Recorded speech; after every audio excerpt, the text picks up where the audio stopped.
नमस्कार, स्वाद आणि प्रेम या चॅनलवर तुमचे मनापासून स्वागत आहे. आज आपण पावसाळ्यात काहीतरी खाण्याची इच्छा होते सर्वांनाच, त्यासाठी अशी कुरकुरीत भजी बनवणार आहोत. तुम्ही पण नक्की ट्राय करा. चॅनलवर जर नवीन असाल तर चॅनलला लाईक करा, शेअर करा आणि चॅनलला सबस्क्राईब करायला विसरू नका. चला मग रेसिपीला सुरुवात करूया. इथे मी पालक स्वच्छ निवडून धुवून घेतलेले आहे, बघू शकता. इथे मिरच्या घेतलेल्या आहेत 5-6. यातील मिरच्या मी 1-2-3च घालणार आहे, कारण लहान मुले पण खाणार आहेत माझे. आणि 1-4 मिरच्या तळून घेणार आहे. चाकूच्या साहाय्याने असं मिरच्याला चीर देऊन घ्यायची, त्यामुळे तळताना ना ते अंगावर वगैरे उडण्याची शक्यता नसते. म्हणून असं काप द्यायचं मिरचीला. आणि मीठ लावल्यानंतर त्यामध्ये मीठ पण छान लागतं, जास्त तिखट लागत नाही आहे. हे बघा, अशा पद्धतीने कट देऊन घ्यायचं. आता सर्व मिरच्या असं कट देऊन घेऊया. बघा, इथे मिरची बारीक कट करून घेतलेली आहे, कोथिंबीर पण आणि मिरचीला चीर देऊन पण झालेली आहे. आता इथे पालक कट करून घेतलेलं आहे. आता ते बाउलमध्ये काढून घ्यायचं. कट केलेली मिरची, कोथिंबीर. आता ओवा घालायचं. हे बघा, 1 चमचा ओवा असं हाताने चोळायचं. त्याचा वास खूप छान येतो भज्यामध्ये. ओवा जरूर घालायचं.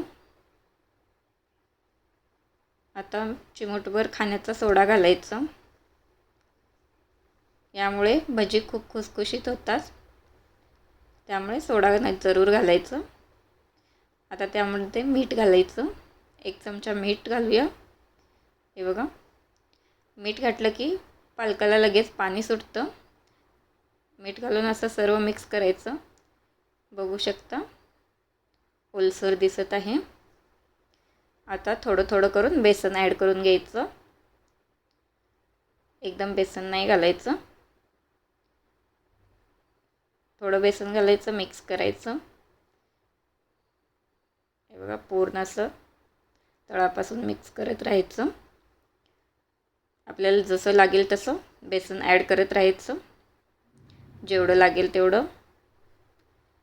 हे बघा, बेसन घालून छान असं मिक्स करायचं. आता थोडंसं पाणी घालायचं, एकदम पाणी नाही घालायचं. मीठ घातल्यामुळे पालकाला पाणी सुटतं, जास्त पाणी घालण्याची गरज नाही. बघा, तेल तापायला ठेवलेलं. भजी सोडून घ्यायचे असे छोटे छोटे. गॅस मीडियम टू हायच ठेवायचा. असं हलवत राहायचं. सर्व बाजूंनी भजी छान असं खरपूस तळले जातात. हे बघा, बघू शकता, भजी तळून तयार झालेले आहेत. मस्तच,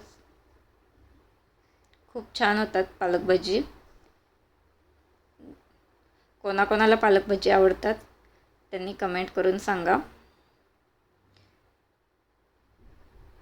आता दुसरी बॅच पण मी तळून दाखवत आहे. हे बघा, दुसरी बॅच पण मी तळून घेतलेली आहे. आता आपण मिरची तळून घेऊया. हे बघा, मिरचीला कट केल्यामुळे ना ते अंगावर वगैरे उडण्याची शक्यता नसते तेल. बघा, मिरची काढून घेतली, त्यावरती लगेच असं मीठ लावून घ्यायचं. अशा पद्धतीने आपली पालक भजी तयार झालेली आहेत. बघू शकता, किती छान असं तयार झालेली आहेत पालक भजी. नक्की एकदा तुम्ही पण ही रेसिपी ट्राय करा आणि कशी वाटली ती कमेंटमध्ये सांगायला विसरू नका. बघा, मस्तच. लाईक आणि चॅनलला सबस्क्राईब करायला विसरू नका.